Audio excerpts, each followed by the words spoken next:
سفر میں ہیں، حج کا سفر ہے، کتاب الحج اٹھائیے۔ اللہ کے نبی صلی اللہ علیہ وسلم کے صحابہ میں اختلاف ہو جاتا ہے، ایک جگہ پڑاؤ ڈالتے ہیں۔ ایک طرف اختلاف کرنے والے عبداللہ ابن عباس رضی اللہ تعالیٰ عنہما ہیں، دوسری طرف مسور بن مخرمہ رضی اللہ عنہما ہیں۔ اختلاف کیا ہے؟ بات ہوتی ہے، ایک کہتا ہے احرام کی حالت میں غسل نہیں کرنا چاہیے، غسل کریں گے تو بال ٹوٹ جاتے ہیں۔ دوسرا کہتا ہے بالوں کو توڑنا الگ ہے، غسل کرنا الگ ہے، ٹوٹ جاتے ہیں کوئی مسئلہ نہیں ہے، غسل کر سکتے ہیں لیکن توڑنا نہیں چاہیے۔ یاد رکھیے اپنے اختلافات میں سنجیدہ رہتے ہیں، انا نہیں، تکبر نہیں، بدتمیزی نہیں، طعنہ زنی نہیں، کفر کے فتوے نہیں۔ یاد رکھیے سنجیدہ ہیں۔ جب دلیل پوچھی گئی، کسی کے پاس بھی معقول دلیل نہیں ہے، پھر کہا کہ اس قافلے میں اگر کوئی بزرگ صحابی موجود ہے ان کا خیمہ تلاش کیجئے۔ ایک شخص کو بھیجا، وہ پہنچتے ہیں ابو ایوب انصاری رضی اللہ تعالیٰ عنہ کے پاس۔ وہ خیمے کے پاس ایک چادر باندھ کے غسل کر رہے تھے۔ جب یہ شخص پہنچتا ہے، اس نے کہا مجھے میرے سوال کا جواب مل گیا۔ کہا کیا معاملہ ہے؟ کہا معاملہ یہ ہے، اختلاف ہو گیا ہے۔ ایک شخص کہتا ہے، ایک جماعت کہتی ہے غسل نہیں کر سکتے، دوسری جماعت کہتی ہے غسل کر سکتے ہیں۔ ادھر بھی عظیم صحابہ ہیں، ادھر بھی عظیم صحابہ ہیں۔ جو اختلاف کے محور ہیں وہ عظیم تر صحابہ ہیں۔ ایک عبداللہ ابن عباس رضی اللہ تعالیٰ عنہما ہیں، ایک مسور بن مخرمہ ہے۔ عبداللہ بھی اللہ کے نبی کا صحابی ہے، حضرت عباس بھی میرے نبی کے چچا بھی ہیں، صحابی رسول بھی ہیں۔ اسی طرح مسور بھی عظیم صحابی ہے، مخرمہ بھی ان کے والد عظیم صحابی ہیں۔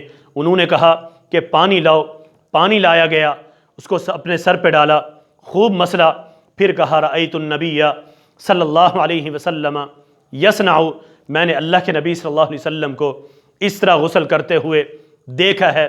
مسئلہ حل ہو جاتا ہے۔ انا نہیں، تکبر نہیں، فیصل ذات میرے رب کی ذات ہے، یہ نہیں کہ جو میں نے کہہ دیا وہ بات صحیح ہے۔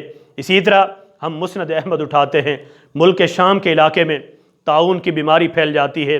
لوگوں نے عمر بن عاص رضی اللہ تعالیٰ عنہ سے، عظیم صحابی ہیں، ملاقات کی ہے، کہا کہ ہمارے علاقے میں طاعون کی بیماری پھیلی، لوگ مرتے جا رہے ہیں، کیا کریں؟ انہوں نے کہا ففروا منہ، یہ علاقہ چھوڑ دو، یہاں سے چلے جاؤ، یہ عذاب ہے، یہ آزمائش ہے، یہ مصیبت ہے، اس علاقے کو چھوڑ کر چلے جاؤ، جب یہ بیماری ختم ہو جائے پھر آنا۔ لوگ جا رہے ہیں، سامنے ان کی ملاقات صحابی رسول معاذ بن جبل رضی اللہ تعالیٰ عنہ سے ہوتی ہے۔ پوچھا کہاں جا رہے ہو؟ کہا اسی طرح طاعون کی بیماری پھیلی ہے، ہم جا رہے ہیں۔ ہم نے صحابی رسول عمر بن عاص رضی اللہ تعالیٰ عنہ سے پوچھا ہے، انہوں نے کہا چلے جاؤ۔ اس صحابی نے کہا جانے کی ضرورت نہیں ہے، جو جہاں ہے وہیں رہے۔ فرمایا بل ہوا رحمت و شہادہ، یہ تو رب کی رحمت ہے، اگر کوئی شخص اس بیماری میں فوت ہو جاتا ہے وہ شہید ہے۔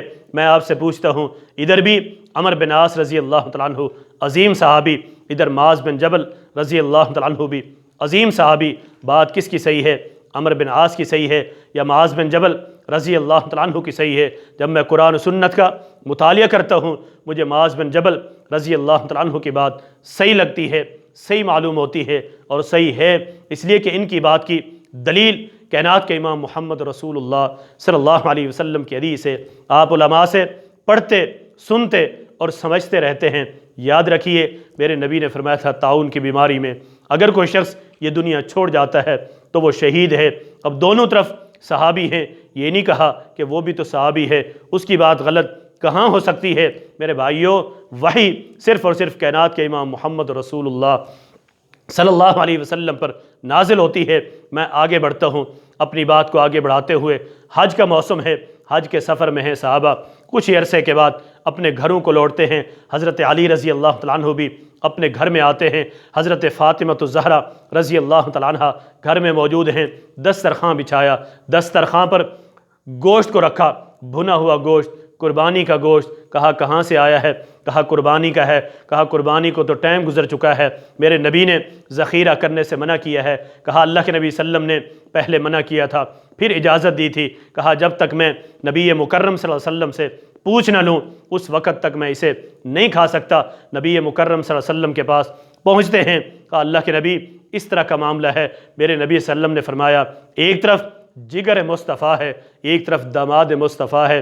میرے نبی نے فرمایا علی، بات فاطمہ الزہرا رضی اللہ تعالیٰ عنہ کی صحیح ہے، انا نہیں، یہ نہیں کہا کہ میں شوہر ہوں، کیا میری بات غلط ہو سکتی ہے؟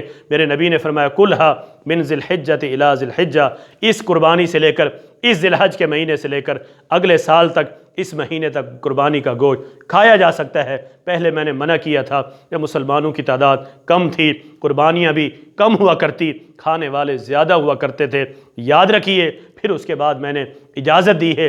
اللہ کے نبی صلی اللہ علیہ وسلم کے عظیم صحابی ہے فاروق اعظم رضی اللہ تعالیٰ عنہ، سنن ابو داؤد کی حدیث ہے، ایک عورت کو رجم کرنے کے لیے جمع ہیں، اسے گاڑا گیا ہے۔ حضرت علی رضی اللہ تعالیٰ عنہ آتے ہیں، کہا عمر تمہیں کیا ہو گیا ہے، کیوں مار رہے ہو، کیوں قتل کرنا چاہتے ہو، کیوں رجم کر رہے ہو؟ کہا اس نے بدکاری کی ہے، زنا کیا ہے۔ انہوں نے کہا کیا آپ کو اللہ کے نبی صلی اللہ علیہ وسلم کا یہ فرمان یاد نہیں ہے، ایک معصوم بچہ جب تک جوان نہ ہو، سویا ہوا جب تک بیدار نہ ہو، مجنون اور دیوانہ جب تک اس کا دماغ صحیح نہ ہو جائے، اس پر کوئی حد جاری نہیں ہوتی۔ خوشی سے اللہ اکبر کا نعرہ بلند کیا، اے اللہ تیرا شکر ہے، اگر عمر راستے سے ہٹنا چاہتا ہے تو لوگ ایسے موجود ہیں جو اسے دوبارہ پٹڑی پہ چڑھا دیتے ہیں۔ یہ نہیں کہا کہ میری بات غلط ہو سکتی ہے، میں تو امیر المومنین ہوں۔ ایک عورت خطبے کے دوران کھڑی ہو جاتی ہے، کہا آپ نے حق مہر کی لیمٹ مقرر کیسے کر دی؟ رب نے تو قرآن میں کہا ہے آتیتم احداہن قنطارا، خزانے دے سکتے ہو۔ کہا امرات اصابت ورجل اخطا، ایک عورت کو بات صحیح معلوم ہو گئی، ایک مرد کو غلطی لگی ہے۔ جب تورات کے اوراق پڑھ رہے ہیں، پیغمبر علیہ السلام کا چہرہ غضبناک ہو گیا۔ میرے نبی نے فرمایا تھا اللہ کے نبی صلی اللہ علیہ وسلم ایسی شریعت لے کر آئے ہیں جس کی راتیں بھی دنوں کی طرح روشن ہیں۔ پھر میرے نبی نے فرمایا لو بدأ لکم موسیٰ فاتبعتموہ وترکتمونی لظللتم عن سواء السبیل، اگر موسیٰ علیہ السلام بھی آ جائیں، یہ لوگ مجھے چھوڑ کر ان کی اتباع کرنے لگ جائیں، میں اللہ کا نبی اس بات کا اعلان کرتا ہوں سیدھے راستے سے گمراہ ہو جائیں گے۔ میرے نبی نے فرمایا تھا ساتھیو میری مثال اور اس ہدایت کی مثال اس طرح ہے جس طرح کچھ لوگوں کے پاس ایک شخص آتا ہے، آ کر کہتا ہے پہاڑ کے پیچھے سے ایک بہت بڑا لشکر تم پر حملہ کرنے والا ہے۔ کچھ لوگ اس کی بات کو مان کر رات کو وہ علاقہ جگہ چھوڑ دیتے ہیں، کچھ لوگ وہیں رہتے ہیں۔ وہ لشکر آتا ہے، جو وہاں موجود ہوتے ہیں انہیں تباہ و برباد کر دیتا ہے۔ کہا جس نے میری بات کو تسلیم کیا ہے، فرمایا کہ وہ شخص کامیاب ہو گیا، جس نے نہ مانا وہ اس لشکر کے حملہ کرنے کی طرح ان لوگوں پر جنہیں ان نے برباد کر دیا تھا، یہ لوگ بھی برباد ہو جائیں گے۔ اور اللہ کے نبی صلی اللہ علیہ وسلم نے فرمایا تھا ساتھیو اس وقت سے بچنا، ایسا نہ کرنا ایک شخص تکیے کی ٹیک لگائے بیٹھا ہو، میرے نبی صلی اللہ علیہ وسلم کی حدیث بیان کی جائے، میرا فرمان اس کے سامنے رکھا جائے، وہ یہ کہے کہ میں تو اس حدیث کو نہیں مانتا، میرے لیے قرآن کافی ہے۔ میرے بھائیوں اتباع میں ہی راہ نجات ہے، اتباع ہی مغفرت کا بہت بڑا سبب ہے، اتباع ہی میری عبادت کا محور ہے اور عبادت کی قبولیت کے اسباب میں سے سب سے بڑا سبب ہے۔ اللہ رب العالمین ہم سب کو یہ توفیق دے کہ ہم اللہ کے نبی صلی اللہ علیہ وسلم کی اتباع کریں۔